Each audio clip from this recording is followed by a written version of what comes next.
Welcome to part one of my presentation of Full of Grace on the Apparitions of the Blessed Mother Mary.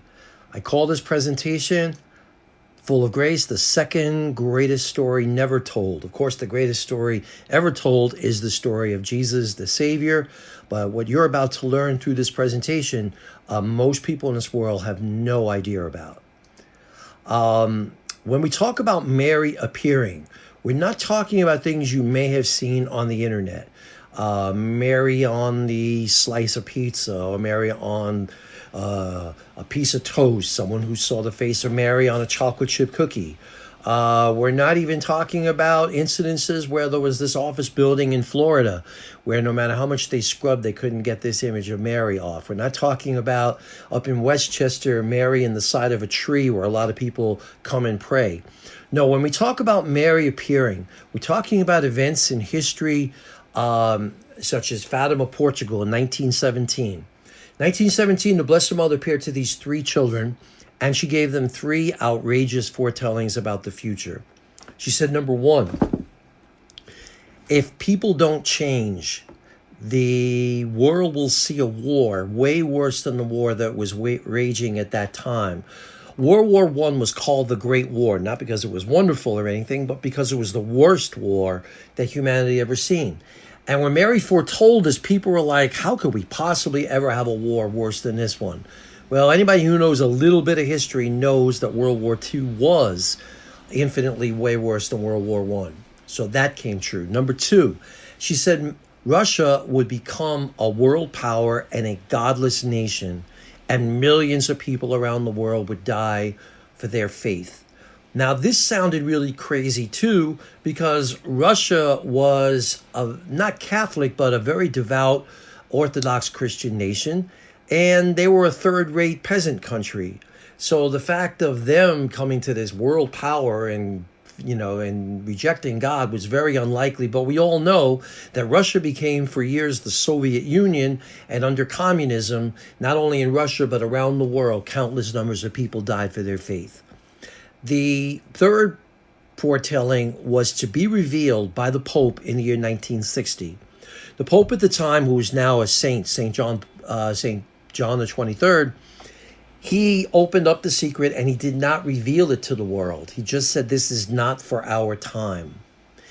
And in all honesty, people went a little bit crazy around the world. They were like, why are we not listening to the Blessed Mother? She told us to, that we were supposed to be informed of it, and why aren't they telling us? And people panicked. People went into like, what could they be hiding from us? Why aren't we, following her? And for 40 years, some went off the deep end wondering what that was all about.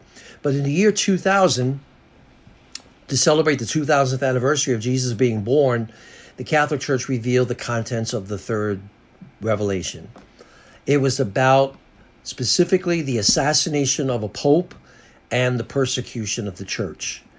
Now, as it turns out, on the Feast of Fatima in 1981, Pope then John Paul II, and now St. John Paul II, on the Feast of Fatima, May 13th, was making the rounds outside the Vatican, and he was shot point blank by an assassin. The only thing that saved his life was that he had bent down to kiss a little girl who had a picture of Mary on her. And the bullet just missed him by fractions of an inch. While he was recuperating in the hospital, John Paul asked to see the third secret.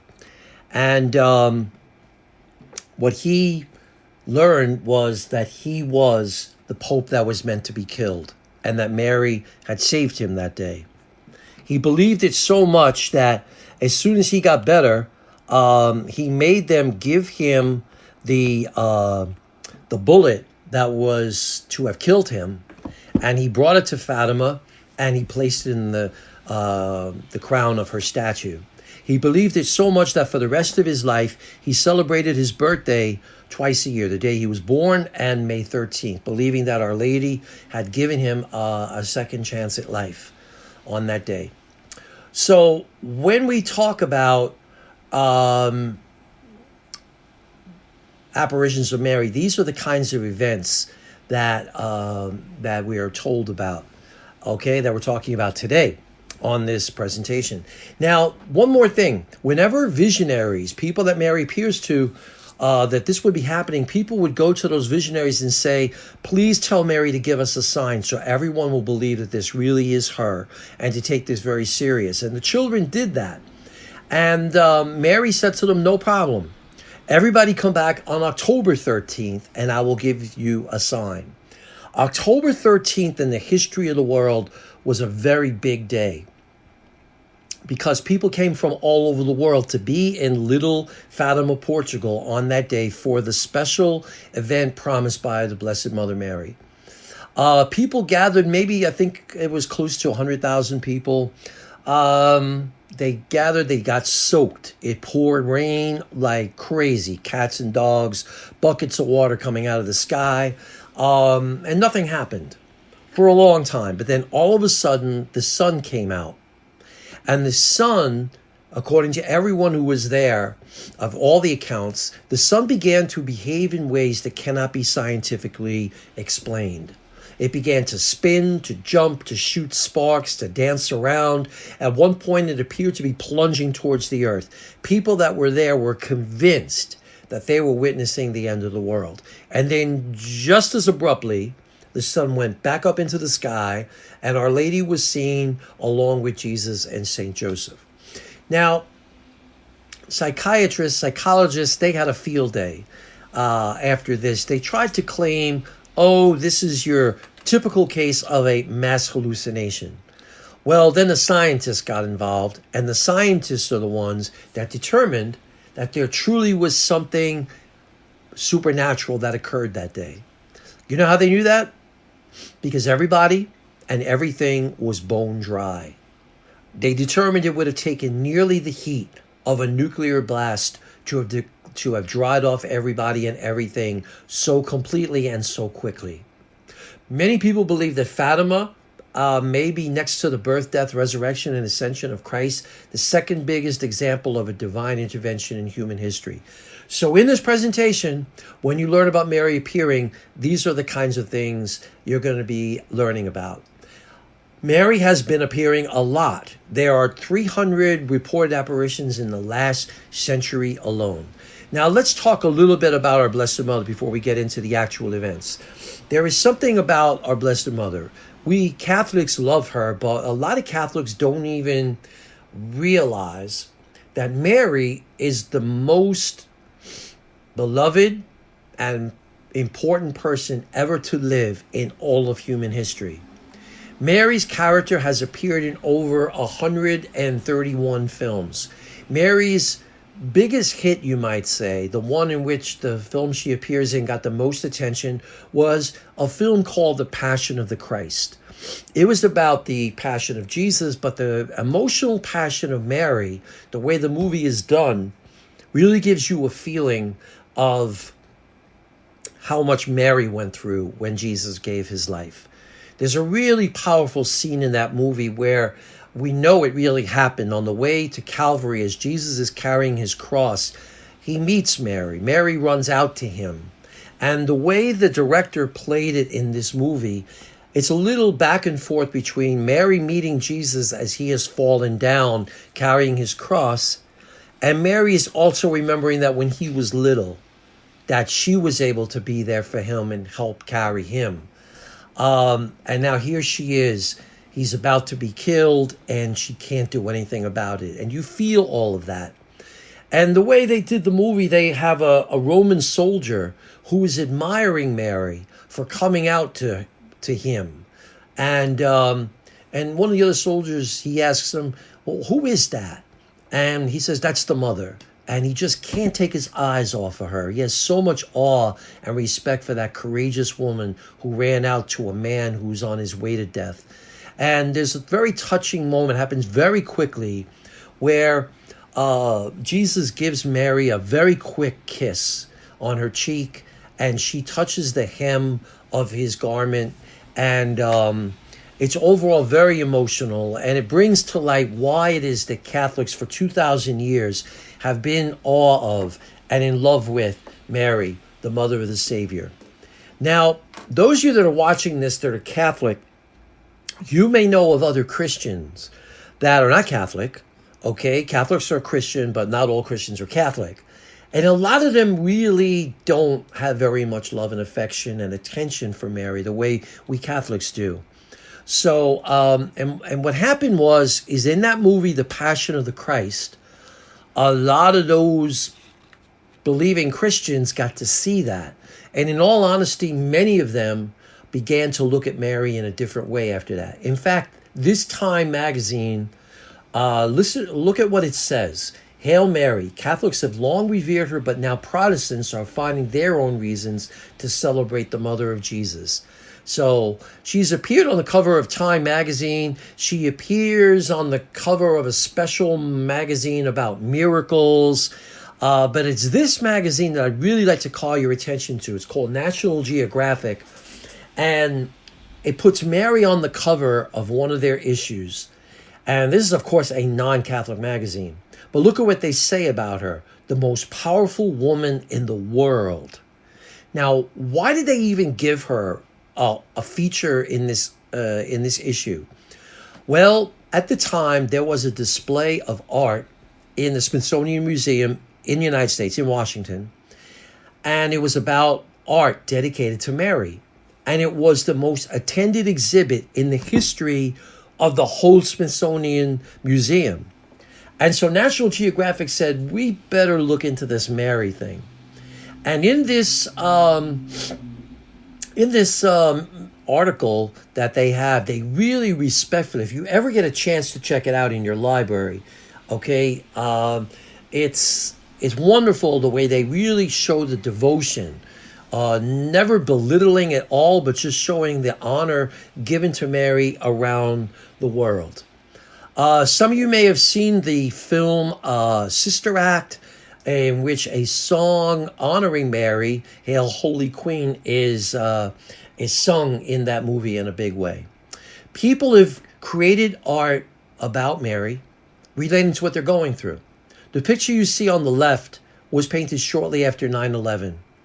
And here you see in this painting the planes in the sky, and you see the Twin Towers on fire. And you see our Blessed Mother Mary holding those Twin Towers right next to her heart, showing her passion and her love for all the people that suffered that day. The article on the right is also pretty interesting. There's an island country off the coast of India called Sri Lanka, and they had a brutal, horrible civil war for years and years. And when it finally ended, it did so around the Blessed Mother. They took a statue of Our Lady, and the warring factions joined together on each side of her, and they came together to end that war where they were definitely killing each other.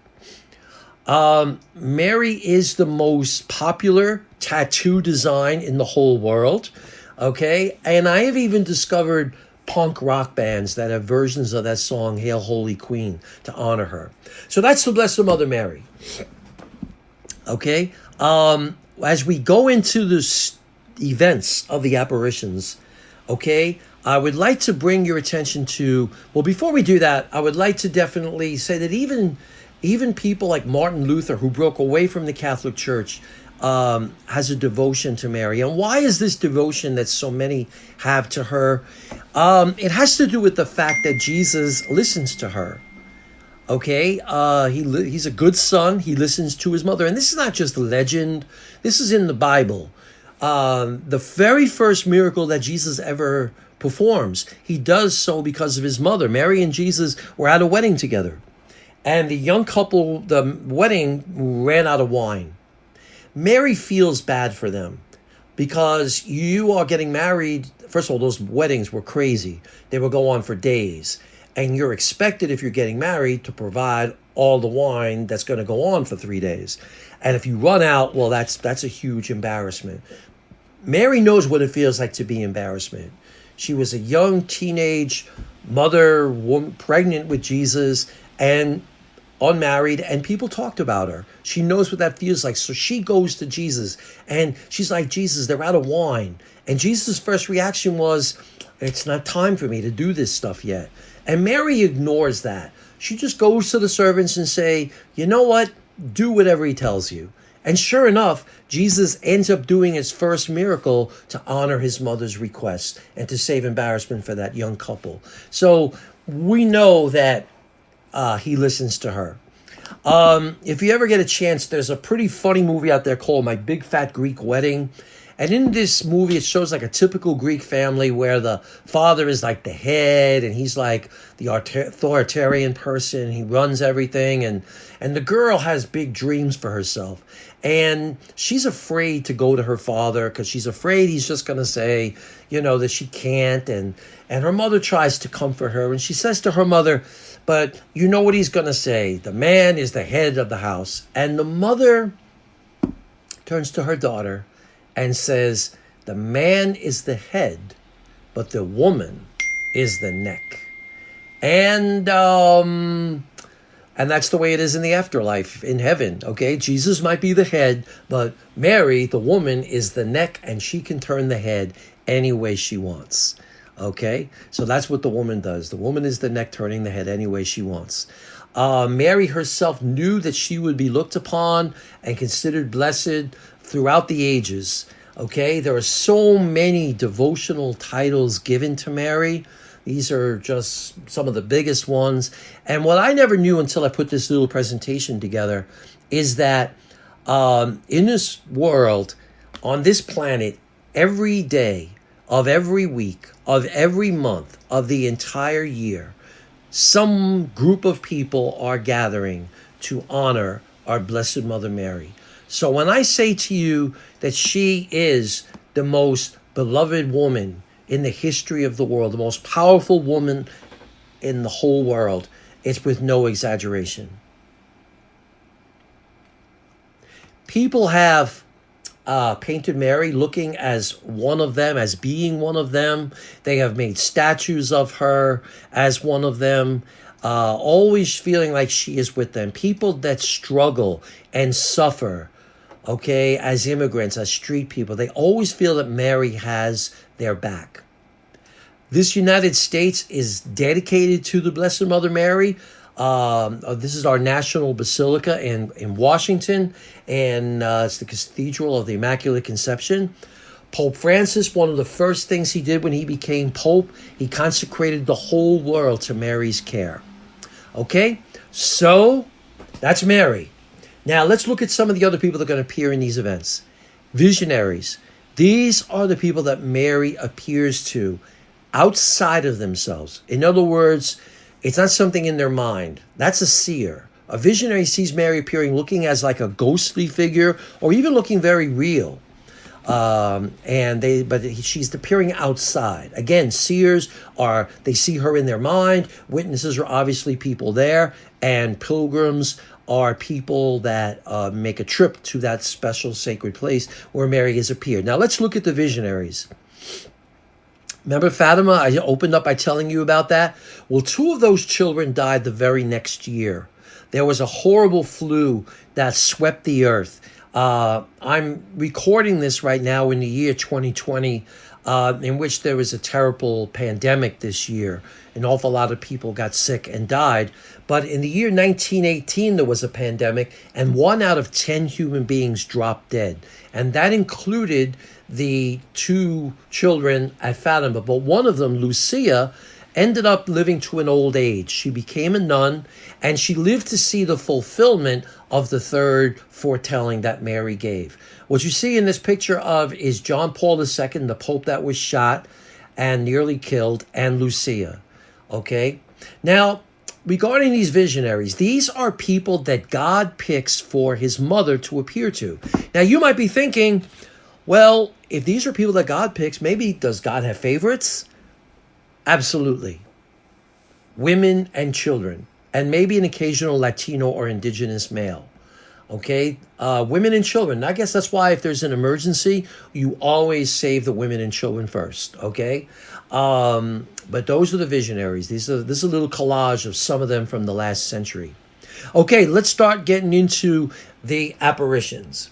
In the modern era, the Blessed Mother Mary appears in the New World. Okay? Many of you watching this presentation may have seen this image of Mary. It's called Our Lady of Guadalupe. The story here with this image is that Mary appears to an Aztec Indian man named Juan Diego, and she says to him, I want to free this new world from this demonic Aztec religion. I don't know how much you know about the Aztecs, but they used to actually do human sacrifices. And they would rip the heart out of a beating heart out of a living person. It's crazy. But anyway, Mary says, I want to bring this new world to my son.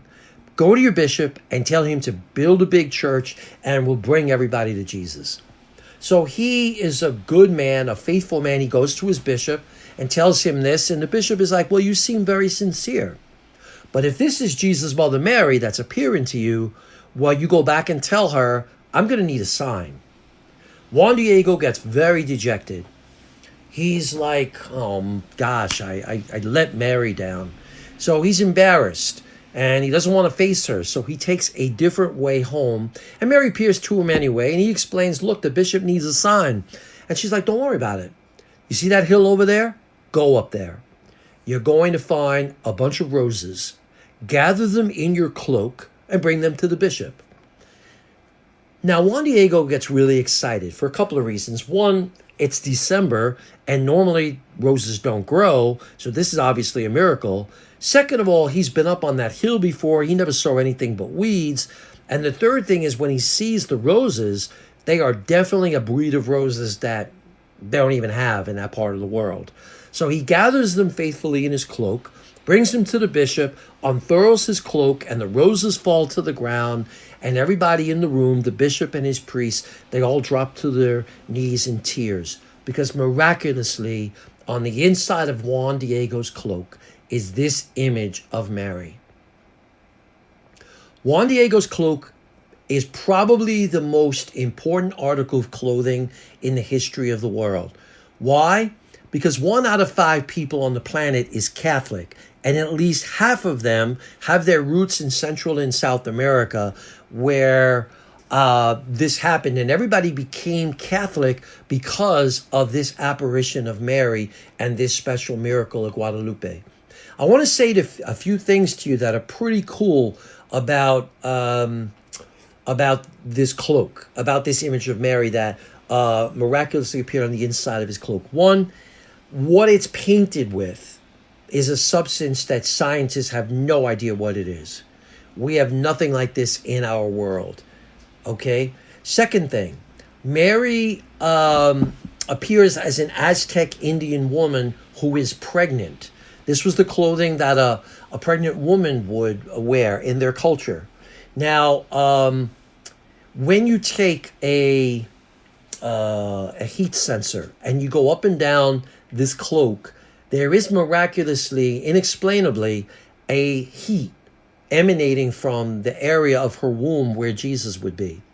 If you take her eyes and you magnify them, they function as human eyes. And if you really make them large, you could see Juan Diego and everybody who was there that day when the miracle was given.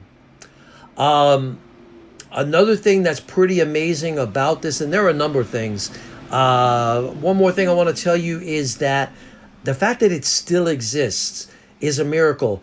Mexico was run in the early 1900s by an atheist Masons. They were people that were determined to wipe out the Catholic religion in Mexico. Their theory was, if we destroyed this cloak, we destroyed this miracle, people will become so disheartened that they will just walk away from their faith. Well, they tried. There are cases where they tried to set it on fire. Everything around it burned but it. There were cases where they tried to throw acid on it, causing no damage whatsoever. There's even at least one case where there was an iron crucifix right in front of this image that melted down, and yet nothing happened to this image. One of the most amazing things about it is that it still exists.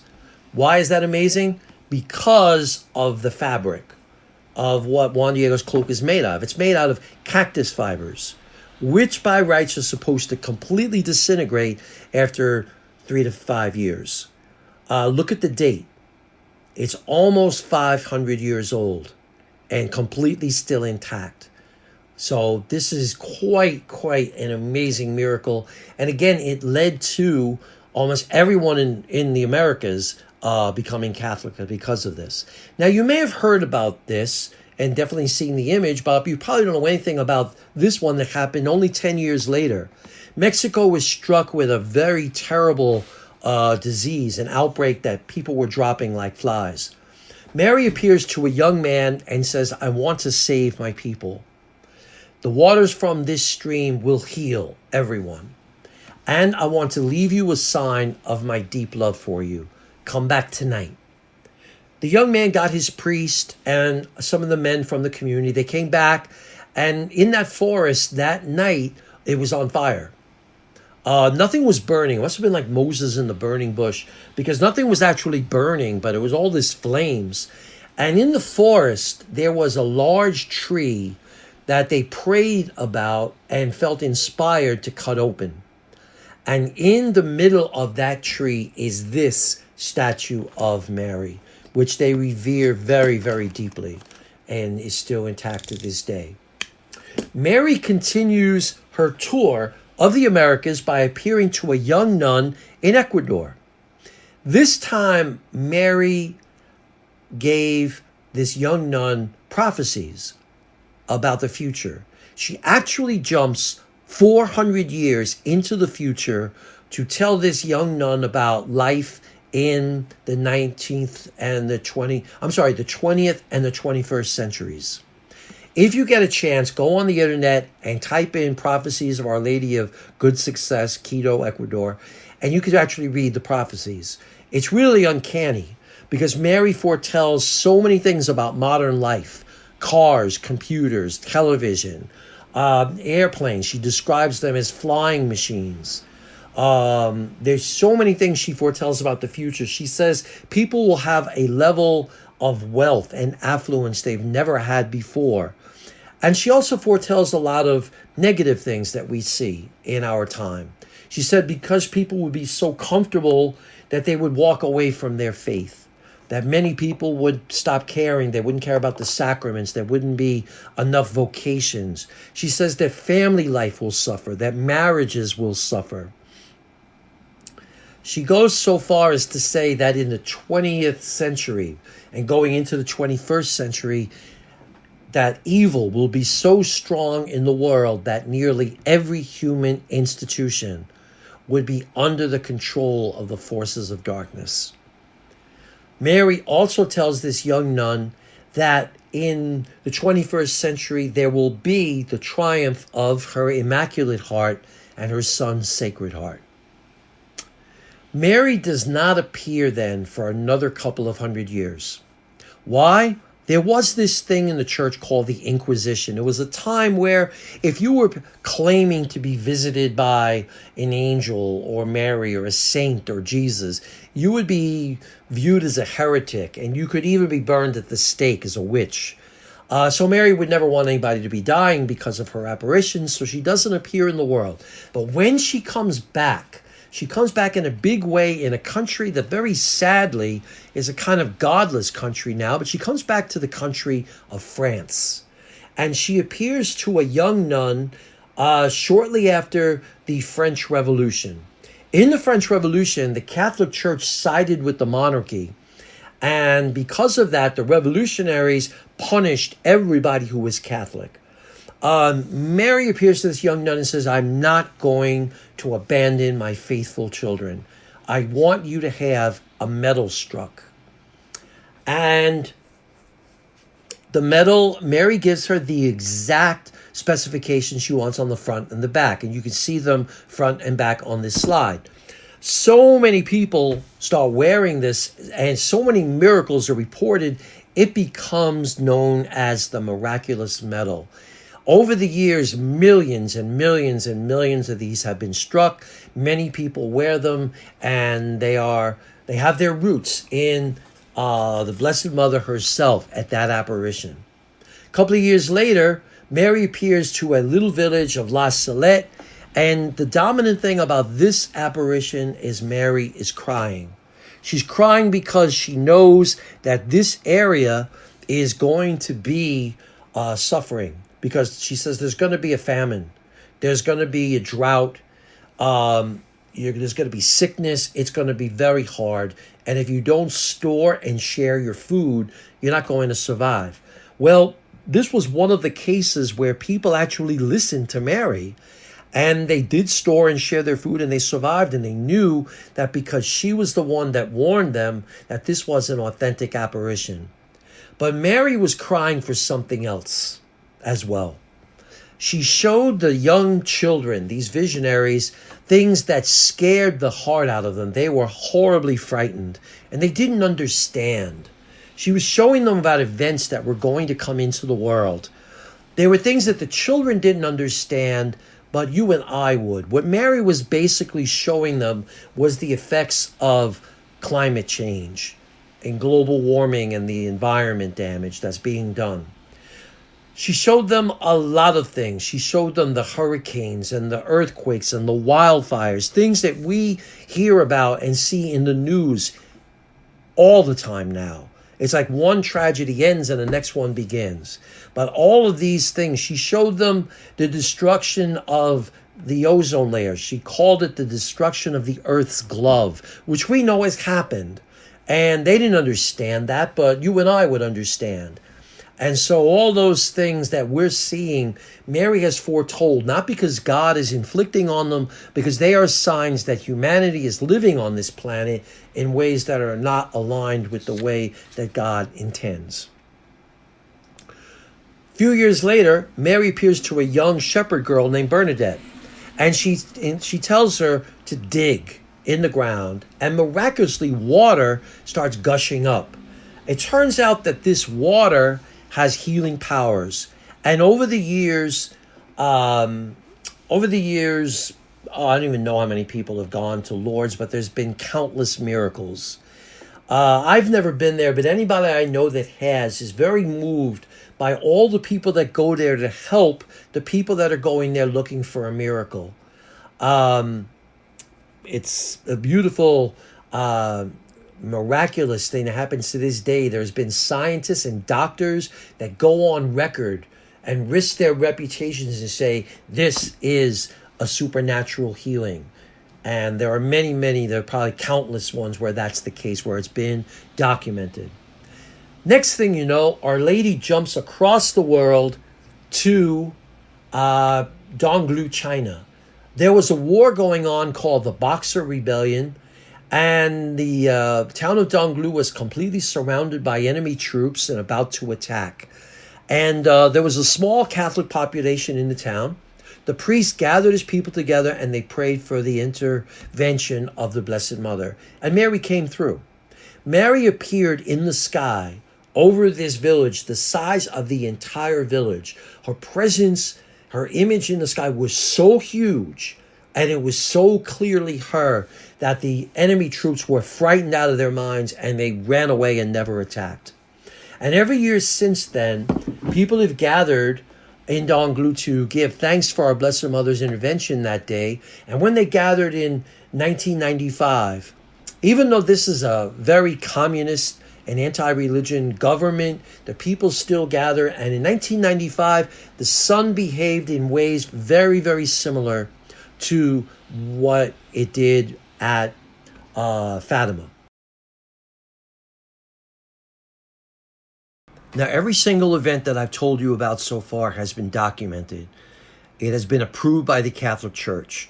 I'll tell you a little bit later into part 2 what it takes for an apparition to be approved. But you can be assured that every event you've heard from me so far about has been investigated and approved. Doesn't mean that you're forced to believe it happened, but if you choose to, the church is telling you, like, this is exactly as it happened. It really did occur. This next event I'm going to tell you about has not been approved.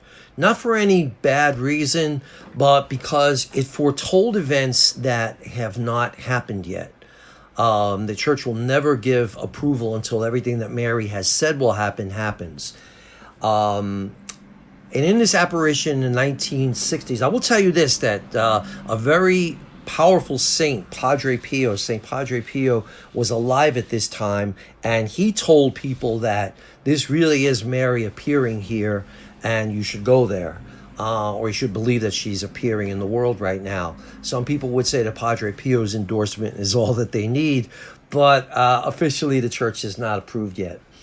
In Garabandal, there were 4 young girls in a remote Spanish village, and Mary appears to them.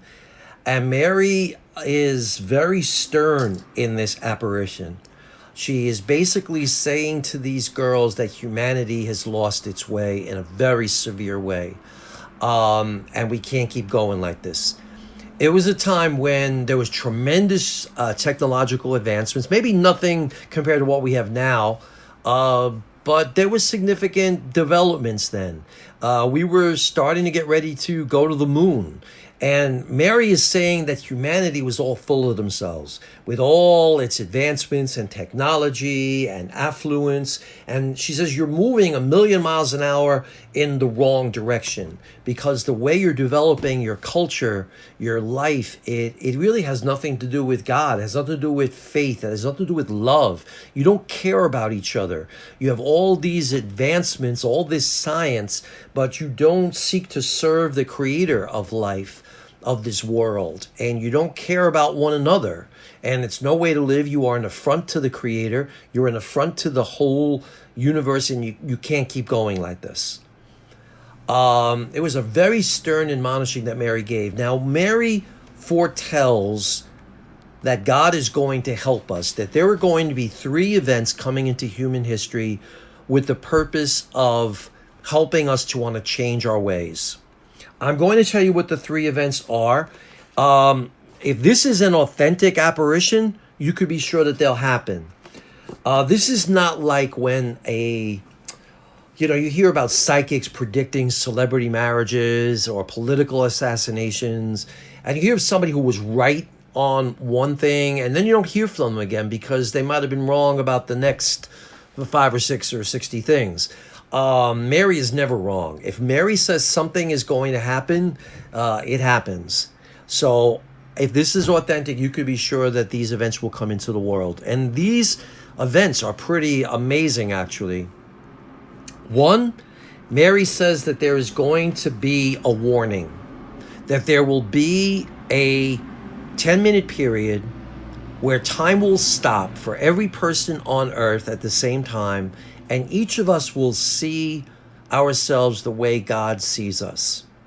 We will experience his great love for us. We will see the effects of the loving acts that we have given, and we will also be shown the effects of our refusals to love. It is being given as for the purpose of a conscience conscience transformation, a repentance, a desire to change our ways. Mary says that for some people it will be so unbearable they'll almost wish they weren't alive. Pretty amazing event for that to happen. The second thing is going to happen shortly after. It's called a miracle. At Garabandal and possibly other places as well, there's going to be a miraculous occurrence. It will be something that can be seen and experienced, but not actually touched. And countless healings and miracles will occur. Mary said it will be the biggest miracle her son has ever done. Shortly after these first 2 miraculous events, the warning and the miracle, there will be a 3rd event. And the severity of this 3rd event is going to be based on to the degree that human beings receive those first 2 events and do change their ways. The event is called the chastisement. And you really shouldn't look at it as a case of God saying, hey, you had your chance, now suffer. The chastisement is the result of human beings being given such unbelievable gifts of love from God to try and help us. And to still say, no, just like our first parents, Adam and Eve, no, we'd rather do what we want to do. We don't really care. So those 3 events have not happened yet. I will tell you this, that the 4 young girls who Mary appeared to, 3 of them are still alive. They know when all this is occurring. And all 4 of them married Americans.